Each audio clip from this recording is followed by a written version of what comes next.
배고픔을 참으며 식단 관리를 해봐도 혈당은 내려갈 줄 모르고 휴식을 포기한 채 열심히 걸어봐도 체중계 바늘이 꼼짝하지 않으면 포기하고 싶어지는 게 당뇨인들의 현실이죠. 최근 유튜브는 물론 공중파까지 당뇨 관리와 장수 운동으로 슬로우 조깅을 앞다퉈 추천하고 있습니다. 그렇다면 이 운동이 당뇨인에게 다이어트 효과와 혈당 변화에 긍정적 변화를 주는지, 그래서 제가 딱 한 달 동안 느리고 천천히 달리는 슬로우 조깅에 도전해봤습니다. 우선 체지방 감소와 함께 무려 6kg가 빠지는 체중의 놀라운 결과가 나타났습니다. 그렇다면 당뇨인에게 중요한 혈당 수치 감소로도 이어졌을까요?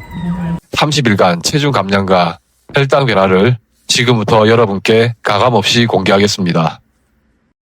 저는 한 달 동안 코스를 바꿔가며 총 25회 79km를 달렸습니다. 한 번에 평균 3km씩 달린 셈인데요. 시속 약 5km, 1km에 12분이 걸리는 속도로 사실 달리기 자세로 걷는 것이나 마찬가지였습니다. 독특한 이 달리기 기법은 러닝 전문가 김병건 박사의 슬로우 조깅 자세를 참고했습니다. 발 앞꿈치부터 땅에 닿아 무릎 충격을 줄이며 옆사람과 수다를 떨 수 있는 속도를 유지하는 것인데, 그러다 보니 빠른 발걸음의 아주머니에게도 추월을 당하는 굴욕을 겪었지만 언제나 끝까지 꿋꿋하게 달렸네요. 혈당은 전날 생활 습관이 반영되는 공복 혈당을 이틀에 한 번 체크해 추이를 살폈습니다. 당뇨인에게 중요한 체지방과 근육 변화를 확인하기 위해 인바디 측정도 함께 진행했고, 특히 골격근량을 살피며 근손실을 경계했습니다. 저는 오래 걷기는 즐기는 편이지만 체력과 호흡, 관절 부담 때문에 1km 러닝도 쉽지 않은 체질이었습니다. 하지만 지방 연소가 잘 된다는 심박수 60에서 70%로 달리는 존투 러닝의 슬로우 조깅은 처음부터 편하게 달릴 수 있어 저에게는 새로운 즐거움이었습니다. 횟수가 거듭될수록 금방 중독되는 느낌이었죠. 슬로우 조깅은 두 가지 방법으로 달렸습니다. 첫 번째는 아침 공복 슬로우 조깅. 유산균과 올리브 오일만 먹고 달리며 아침 공복 시간의 운동이 체지방 연소 효과를 내는지를 확인해보고자 했습니다. 또 다른 하나는 저녁 식후나 늦은 밤 조깅. 밤새 인슐린이 편하게 휴식할 수 있도록 그날 몸에 남아있는 혈당을 운동으로 소모해보기 위함이었습니다. 그렇다면 30일간 제 몸은 어떻게 변화했을까요? 먼저 다이어트 측면에서 체중은 6kg나 감량되는 큰 효과를 보았는데, 다만 수분이 빠진 상태라 1, 2kg는 언제든 다시 늘어날 수 있습니다. 혈당의 주요 저장고 역할을 하는 골격근량이 1kg나 오히려 감소했습니다.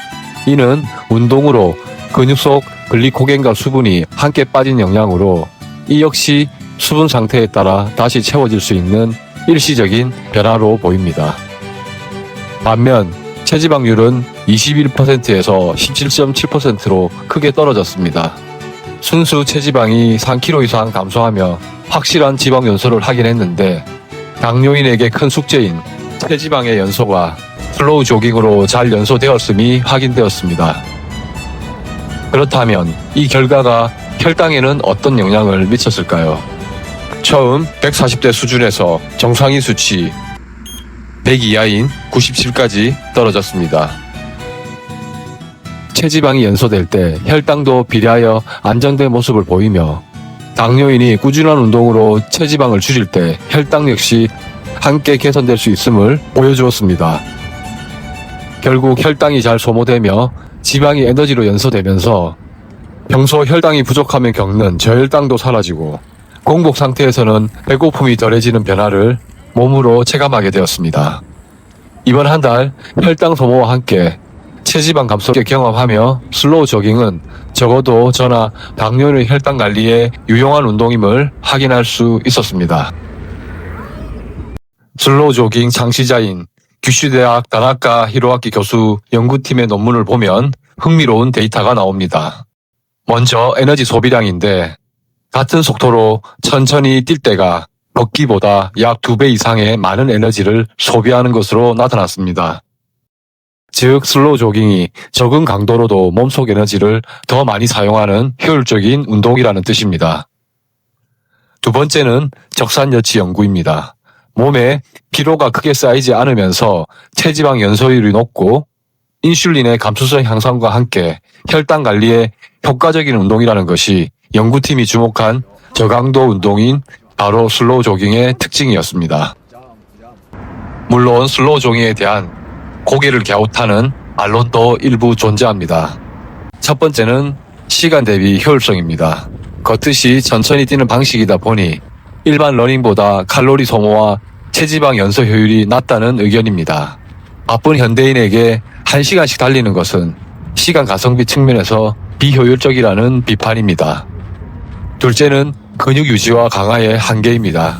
이 운동은 철저히 유산소 중심의 운동이기에 50대, 60대에게 중요한 근감소 예방과 뼈 건강 유지를 위한 근력 강화 효과는 부족하다는 주장인데요. 이런 지적들에 대안으로 일각에서는 1, 2분은 숨이 찰 정도로 빠르게 뛰는 하이브리드 인터벌 러닝을 권하기도 합니다. 하지만 애초에 관절이 약한 사람이나 초보자, 재활인, 그리고 어르신들을 위해 만들어진 운동이기에 심장과 관절에 부담을 주며 억지로 속도를 높이는 것은 결코 좋은 방법이 아닙니다. 저도 직접 실천하고 많은 전문가가 추천하는 방식은 이렇습니다. 슬로우 조깅 직후나 혹은 다른 시간에 스쿼트, 종아리 운동, 팔굽혀펴기 등 상하체 근력 운동을 별도로 함께 해주는 것입니다. 이는 유산소만으로 부족할 수 있는 50대와 60대의 근감소를 보완하고 상하체 근육량 유지에 도움을 줄 수 있습니다. 이는 우리 몸의 가장 큰 혈당 소각노인 근육 유지를 위한 가장 현실적인 방법이었습니다. 슬로우 조깅은 일본의 다나카 히로아키 교수가 체력이 약한 사람들, 재활인, 노인들이 부상 없이 러닝을 할 수 있는 방법을 연구하며 고민 끝에 이 독특한 달리기법이 탄생한 것입니다. 종주국인 일본에서는 초고령 사회의 노인들이 관절 부상 없이 심혈관 건강을 지키는 최고의 운동으로 공인받은 상태네요. 유럽과 미국 모두 저강도 지속성 운동을 뜻하는 니스 트렌드와 맞물려 급격하게 주류 운동으로 올라서고 있고 독일과 폴란드 등은 협회까지 설립되어 전문 지도자를 활발히 양성하고 있습니다. 그렇다면 대한민국은 어떨까요? 러닝크루의 부상 위험을 줄여주는 안전한 대안운동으로 꼽힙니다. 뱃살을 빼주는 유용한 다이어트법이라 입소문이 나면서 5060 세대에 빠르게 확산되는 중이라는 평가네요. 아무리 좋은 운동도 방심하면 독이 될 수 있습니다. 당뇨 등 성인병 환자라면 다음 4가지 수칙을 꼭 지켜야 합니다. 첫째, 당뇨나 고혈압을 앓고 있다면 의사와 사전에 상의하며 현재 몸 상태를 먼저 확인받으셔야 합니다. 둘째, 초반 속도 욕심은 금물입니다. 저 역시 처음에는 식후 뒤에 달리며 운동에 적응했고 이후 적응이 끝나고 공복 운동도 병행했습니다. 셋째, 저혈당에는 항상 대비해야 합니다. 운동 중 갑자기 찾아오는 저혈당은 큰 위험을 초래할 수 있으니 출발 전 사탕이나 흡수가 빠른 이온 음료 등을 꼭 준비하는 것을 잊지 마십시오. 마지막으로 올바른 자세를 먼저 익힌 뒤 달리십시오. 무릎과 발목 충격을 줄일 수 있도록 쿠션이 충분한 조깅화를 착용해 관절을 보호하는 것도 무엇보다 중요합니다. 결론적으로 슬로우 조깅은 내 몸에 무리를 주지 않으면서 체지방 감소와 혈당 관리에 도움을 주는 운동이었습니다. 요요 부담 없이 건강하게 지속할 수 있는 운동으로 저 역시 지난달 실험을 마친 뒤에도 조깅 횟수를 늘려 꾸준히 실천하고 있습니다. 평소 혈당 관리나 심혈관 병 때문에 관절 부담이 적은 운동을 찾고 계셨던 분들, 체력이 약한 비만인 분들, 그리고 중년 이상의 노약자나 러닝 초보분들에게 추천드리고 싶습니다. 다음 편부터는 다양한 운동을 같은 환경에서 직접 경험해보며 운동별로 혈당에 어떤 변화가 생기는지 하나하나 테스트하여 확인해드릴 계획입니다. 여러분도 미루지 말고 혈당 관리를 결심해보세요. 어제보다 더 건강한 오늘이 기다립니다.